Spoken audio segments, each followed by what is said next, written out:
বাইরে আছেন, হলরুমের বাইরে যারা আছেন তারা বিভিন্ন জায়গায় নিউ মার্কেট মসজিদ, সরকারি কলেজ মসজিদ, ক্লাব সুপার মার্কেট,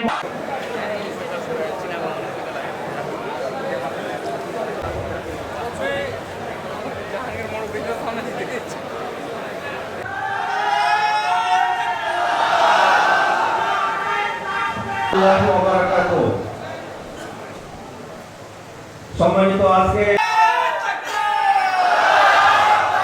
সম্মানিত উপস্থিতি দেশের অন্যতম সদস্য সাবেক এমপি যারা তাদের হাতকে আল্লাহ তাআলা ধ্বংস করে দেবেন, এটি প্রমাণ হয়েছে।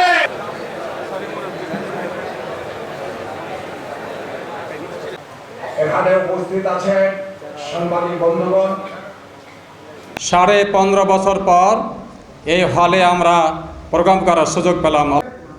মুক্ত হওয়ায় আজকে আমাদের এই কথাগুলো কর্মীদের উদ্দেশ্যে ছাত্র জনতার 5ই আগস্টে গণঅভ্যুত্থানের পরে বাংলাদেশ জামাত ইসলামীর পক্ষ থেকে আমরা দাবি জানিয়েছি এই খুনি শেখ হাসিনা, গণহত্যাকারী শেখ হাসিনা এবং তার দোসরদেরকে আন্তর্জাতিক আদালতে জাতিসংঘের তত্ত্বাবধানে বিচারের আওতায় আনতে হবে। আমরা দাবি জানিয়েছিলাম দেশীয় আইনে তাদের বিচার করতে হবে। ইতিমধ্যে আন্তর্জাতিক আদালতে বিচারের প্রক্রিয়া শুরু হয়েছে।